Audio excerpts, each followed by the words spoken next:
some steps involved in solving any linear equation. What are these steps? You start by reading the question. Read the question very carefully and note down what is given in that. First of all, we note the given stuff or the given information. First, we write the given information. So this is the first step. In the second step, we denote the unknown quantities by using some variables. What we have to find out or what is not given in the question, the unknown variables, the unknown quantity in the question, we denote it by some variable. So we denote the unknown quantity by some variable. So this variable can be anything A, B, C to X, Y, Z, anything. The third step involves the translation of the question or the problem given to you into mathematical equation. So based on the information and the unknown, third step would be you have to make an equation. So make the equation or make the mathematical statement. Firstly, you read the given information very carefully and note down what is the given information, and then you denote the unknown variables by X, Y, Z or something. Third, you make the equations using them or the information given in the question. Fourth, you solve the equation. Solve the equation to get variables. Now you have solved the equation and find out the answer or the variable. If finding out the variable was not the only answer, you find out it till the end. As we have discussed in the question related to the difference between the largest and the smallest number, if that is asked in the question, then you find out that till the end. You do not just stop on finding the value of x. So, and then fifth is, if you have any doubt on the answer that you have come up with, you verify it. You verify the answer by putting the value in the equation. If the value satisfies the equation, then only your answer is correct. So these are the 5 steps involved in solving any linear equation. First, you put down the given information or the given pointers in the question. Then you denote unknown quantity by using some variables. Third, you make the equation, you make the statement, mathematical statement using all the information you have gathered. You might have to use some extra information as well. Just like if it is given the numbers are consecutive, then you have to use your mind to know, to form the equation about how consecutive numbers behave or what is the difference between consecutive numbers. Like you have to add one more to get the next number, or you have to add 2 more to the previous, and then you solve the equation. Solve the equation by subtracting, addition or substitution or any other method. We have to get to the variables, and then if you have any doubt, you can verify your answer at the spot. Even if you have practiced some questions or you are just starting to practice some questions on linear equation, you may get stuck sometimes somewhere. So what might be the reasons when you get stuck at a particular question? So there are different reasons. First reason may be that you have not utilized all the information given in the question, or you have not understood all the information given in the question. So the first reason is that you are not interpreting the whole information given in the question. It might be the reason that you don't know the meaning of certain things, or just like if it is given in your question that 2 numbers are even and you don't know what are even numbers, then you might not be able to interpret the whole question accordingly. For that, you have to get to know the basics of mathematics and try to widen your areas, or so that you can get to know more and more about the terms used in various questions. So this will come by practice.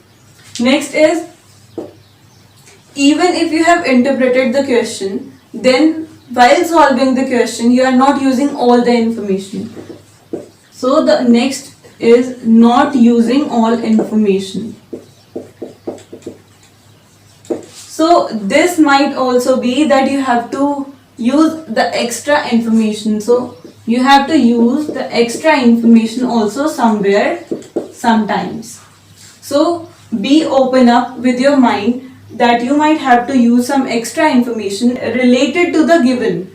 You do not use something very extraordinary out of the question. You have to use something related to the question only. Next is you might not have used the information in the correct order. So not correct order.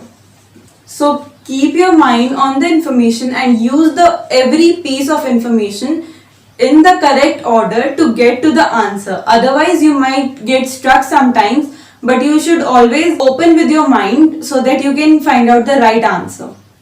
So our next question is, a man covers a distance of 33 kilometers in 3.5 hours, partially on foot at the rate of 4 kilometers per hour and partially on bicycle at the rate of 10 kilometers per hour.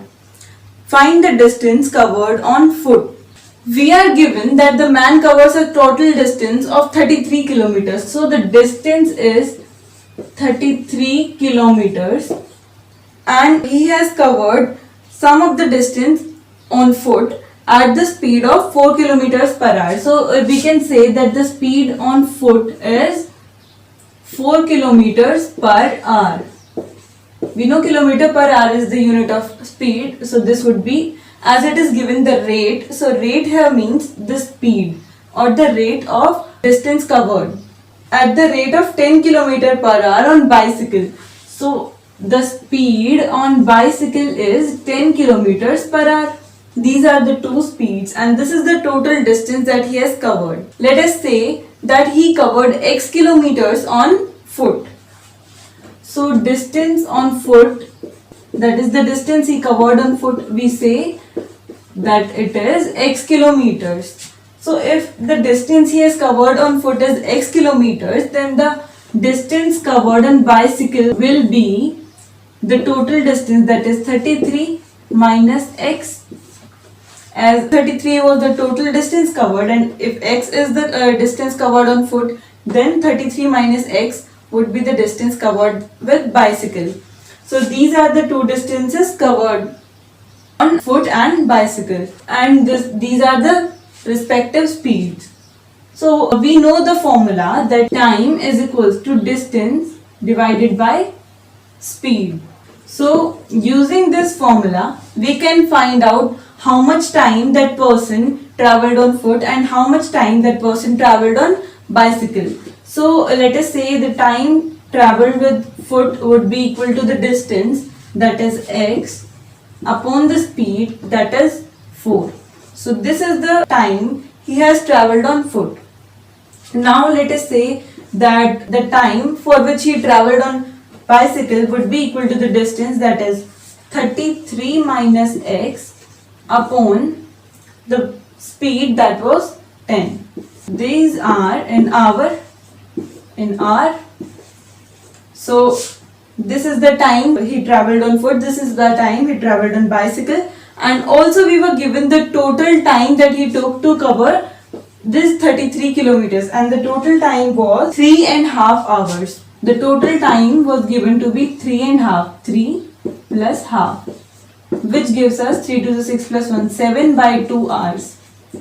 So this was total time taken to cover the 33 kilometer distance. As we know that he has covered the distance on foot and bicycle, so these are the two times that he had taken, and this will be equal to this. The time taken on foot plus the time taken on bicycle would be equal to the total time. What would be the total time? The total time to cover the distance means the time taken by that person to travel the distance either by foot or by bicycle. The sum of these two times would be equal to the total time.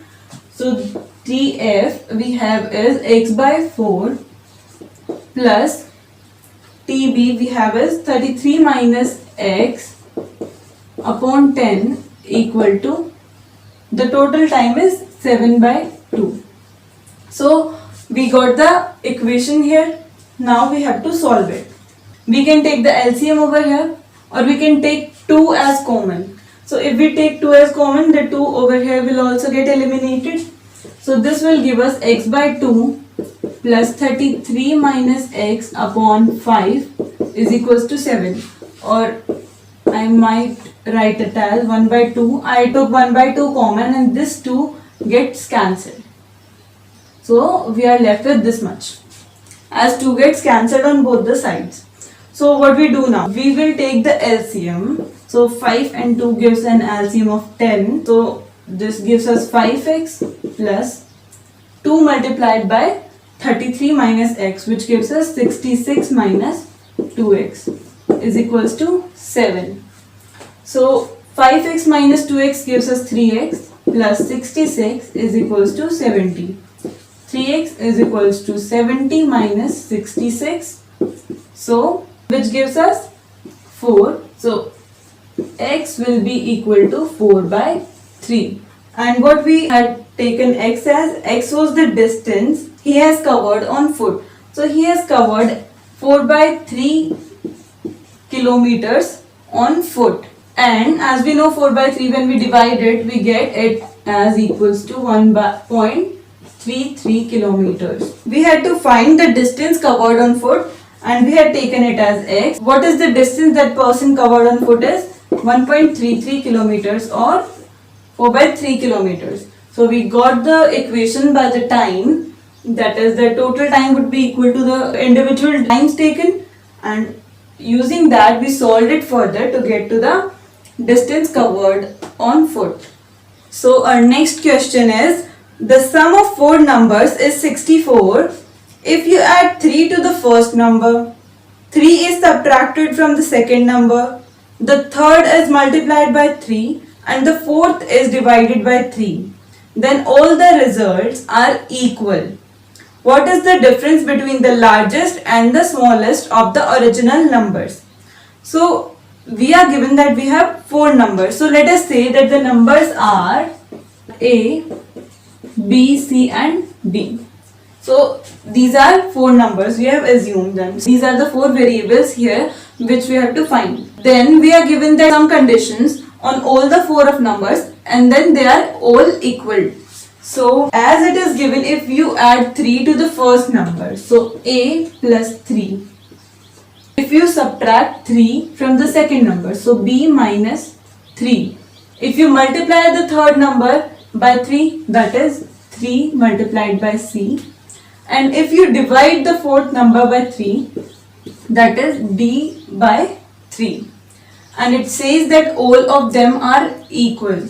A plus 3 is equals to B minus 3 equals to 3C is equals to D by 3. So this was the information that was given in the question, that when these operations are done with these 4 variables, then these are equal.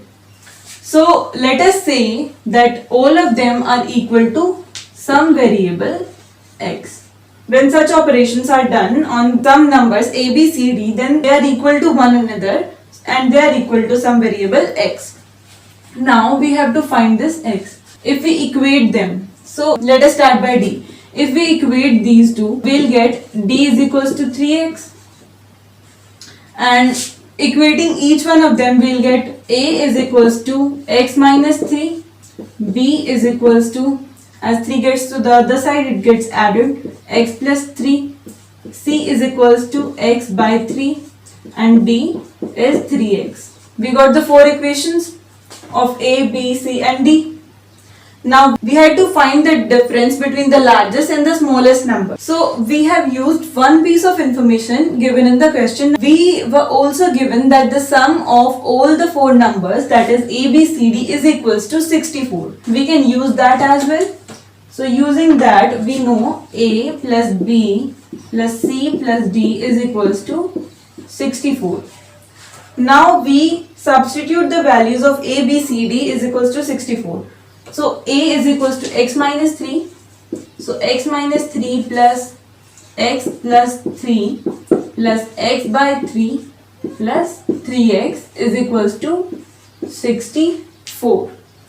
Now plus 3 and minus 3 gets cancelled. So now we will take the LCM.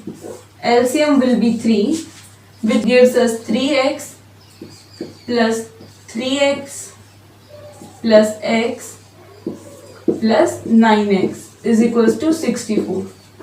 3x plus 3x plus x plus 9x, which gives us 10, and 16x, we get 16x by 3 is equals to 64. Now 16x is equals to 64 multiplied by 3, which is equal to 132. Now x will be equal to 132 divided by 16, which gives us, on dividing it, we get the answer to be 12. So x is equals to 12. So we find out x is equals to 12. Now using this we can find out all the four numbers a, b, c, d. So a was equal to x minus 3. So 12 minus 3 will be equal to 9. So a is 9. b was equal to x plus 3. So 12 plus 3 is 15. c was equal to x by 3.